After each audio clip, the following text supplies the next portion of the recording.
All right, thank you. And thanks for tuning in and staying staying here and active with us as we continue on. So the next topic is therapy. And this is something that I think a lot of communities struggle with, not just our African community, but the idea of therapy itself is something that people, I don't know if it's the unfamiliarity of it all or like not knowing how to approach it or the lack of education about it that makes people so apprehensive when it comes to therapy that it becomes this ooh, or it's like, oh my goodness, you have to go talk to somebody. People don't value truly what therapy can do for someone. And so, Dr. Maloney, we just want you to kind of go through the benefits of therapy, how to go around therapy, and what are maybe the different types of therapy, things along that line, just to inform us a bit more and educate us a bit more. So I'll let you have the floor. Okay. I think you can go ahead and unmute yourself. Good. Okay. Thank you, Rachel. Therapy. So I'm a counselor by profession, a mental health counselor. Therapy is a course of treatment. We think about therapy you could be physical therapy, so many different kinds of therapy. I can't think of other therapies. There's so many that somehow just escape me right now, but I thought of physical therapy, speech therapy. Therapy when you go to see a doctor, it is therapy, it's medical therapy. So counseling is really sort of, when you think about there are times, it's been referred to as talk therapy. So it's this sort of interaction that should be therapeutic in nature. So it's a conversation that is therapeutic. And it's not just me checking in and see, oh, how you doing? And then we do those niceties and exchange. Yeah, I'm doing fine. But it's really someone that is invested in your well-being, that truly wants to sit down and help you be the best version of yourself that you can be. That's really the goal of counseling. That the counselor aims to work with a client with the tools that they have to help them be the best version of themselves that they can be. So why is therapy important? We've talked about the idea of silence and how mental illness thrives in silence.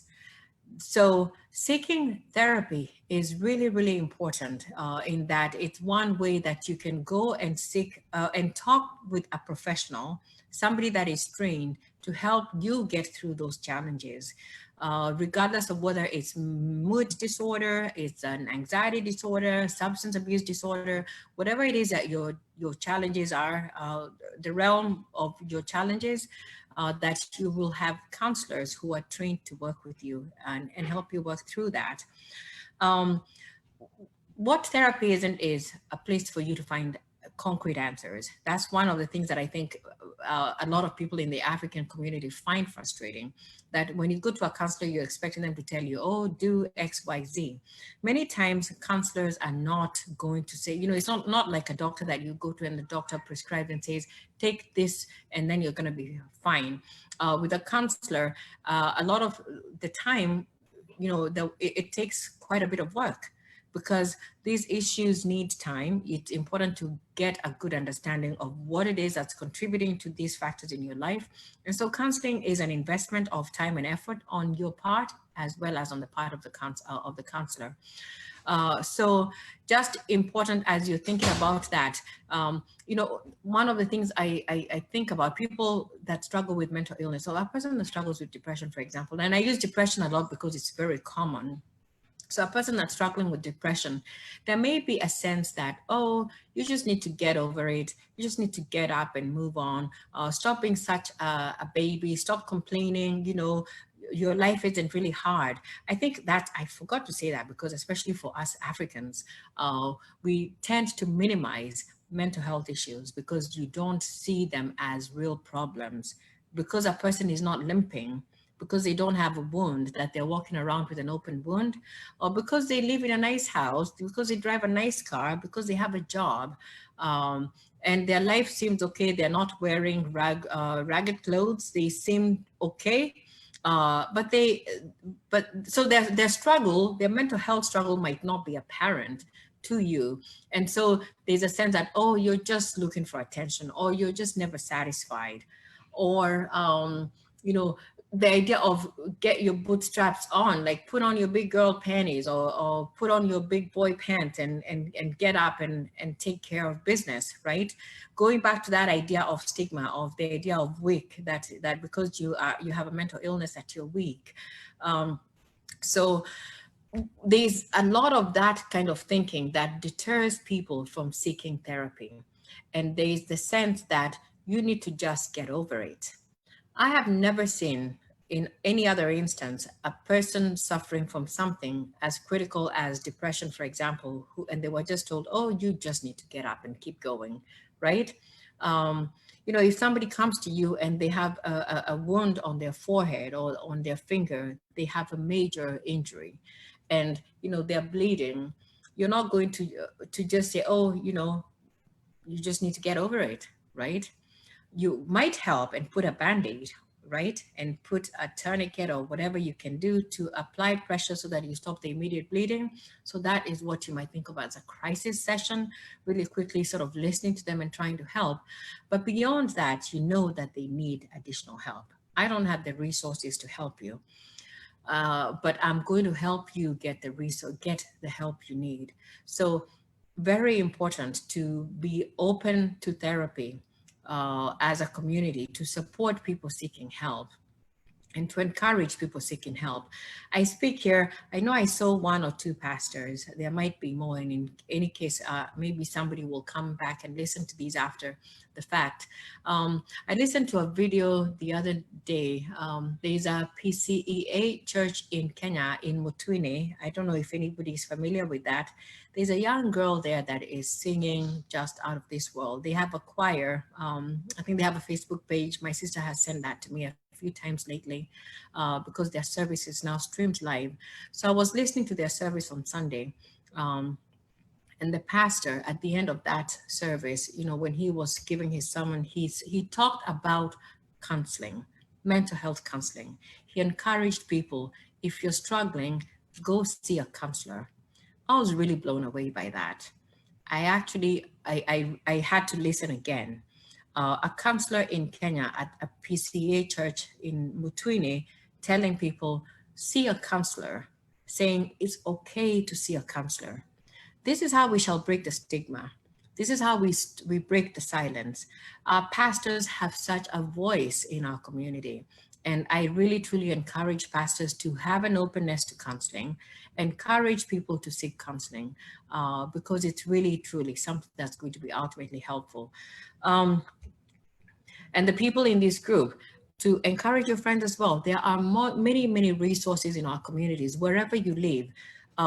You can look up NAMI, National Association for Mental Illness. They'll have a ton of resources. You can always Google that, nami.org, for additional resources. You have counseling agencies in your own communities. Oftentimes, counseling services are covered by your insurance. So you can have a number of insurance sessions, of counseling sessions that are covered by your insurance. It's helpful to look for a counselor who understands where you're coming from. Counselors, I guess it's just like any kind of profession. You want someone that's culturally congruent, that gets a sense of what your world is really like. And so that as you're talking with them, they have a better sense of what they can say and do that will better help you overcome the challenges. So choosing a counselor is an important thing. Look around, call different places, ask questions about them and their training, ensure that they're well trained, so that you make a good decision. If you go into a counselor and after one or two sessions, you're not feeling a connection, it's okay to decide, I should probably look for somebody else. That's just fine. It's the same way you would with a doctor. If you went to a doctor and didn't feel that they were really paying attention to you, it's okay to change your mind and go seek help elsewhere. I think that's important to talk about whenever you talk about therapy for people in our community. There's a fear of exposure and a fear of judgment. What does it mean that I'm seeing a counselor? What does it mean that people will hear that I'm seeing a counselor? What might they make of me? And going back to that idea of stigma. And that the more we talk about these things openly, the greater the chances are that people will feel free to seek help. Collective communities, not just Kenyan or African immigrants, it's also the African American community in the United States. It's also the Indian, the Native Americans as well, that would also, a lot of times collectivistic communities tend to approach things differently. And so they don't necessarily encourage people to seek help because then it seems like a selfish thing to do, that it's, you know, that you should be centered or be thinking about everybody else. But it's important that you take care of your own needs, and that by doing that, it's fine to put your needs and make that paramount. My hope is that someday we will arrive as a community at a place where we seek help for mental illness just as easily as we seek help for physical illness. A person that has a tumor, we don't say, oh, just, you know, get over it or be strong. We don't say that. We shouldn't say that for mental health. It's not something that they just wish on themselves and that they can just sort of wish away. What we can do as a community is support them and provide whatever help we can, help them get the help they need. The last thing I want to say about that, I'm looking at the time, is that the last thing I want to say is that I lost my thought. I just had this here somewhere. Oh, you don't have to know. So as a help or as a friend, you don't have to know how to help. So for example, Shiro and Sherry, you didn't have to know what to do to help Shiro. The most important thing that you could have done is to be there and say, I'm here. I support you, let me know what you need. And also sometimes even help her find resources, acknowledging that I don't know what to do. It's fine. You're not a therapist. You don't have to be a therapist. So I'm saying, I don't know what I think to do is, but I'm going to work with you to find out what it is. We will look up on the internet, we'll find some places, we'll call up some places and make sure that you get the help you need. So just really important to, again, continue to be open.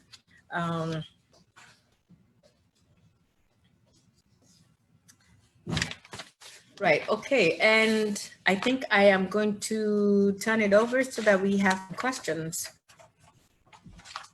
Yeah, so we have one important question. Let me get it. We did ask about the types of groups. Shall I just say that really quickly? So a lot of counseling, individual counseling. Yeah, go ahead. Okay, I'm so sorry, I just saw that part because I forgot to talk about it. Individual counseling, you can see a counselor for one-on-one sessions. People are doing a lot of telecounseling now. You can have a counselor talk to you the way we are talking. You know, people are concerned about how can you tell your nonverbals? But over time, I think once you build a relationship with a person, you're able to know. So telecounseling, especially for young people, has been shown to work pretty well. And so it's a way that is gaining in popularity. There are also group counseling sessions. You can be part of a group, join a support group of people who are going through the same kinds of things as you are. It's already helpful to be part of a group. Very last thing is, it's a great thing to pray. This was one of the questions that somebody had asked about. What is your advice to pray about it? So it's the same thing. Again, prayer is a great coping mechanism. Prayer is great, you know, that you can get results through praying, but not everything. Prayer is a way to help you get through things, but it is not the only way to get through things. And in fact, for people with mental illness, prayer must be supported with other things, other types of help. So even as you pray with your children, as you pray with your parents, as you pray with your friends, pray with them, but also get them the help of a professional. it's very important. Professional help does not take the place of, prayer does not take the place of professional help. They're not mutually exclusive. You can and should do both. So help them find help, but also pray with them. But you shouldn't pray instead of helping them with professional help. Sherry, go ahead. I'm so sorry. No, you're okay. So you mentioned earlier, I guess my situation where my sister was struggling. And sometimes when you see a loved one struggling with their mental health, it's really hard to even bring up the idea of looking into other resources. So how can we go about bringing up the idea of therapy, especially the person that you think they should use the therapy are reluctant to it? I wish there was a way to say this.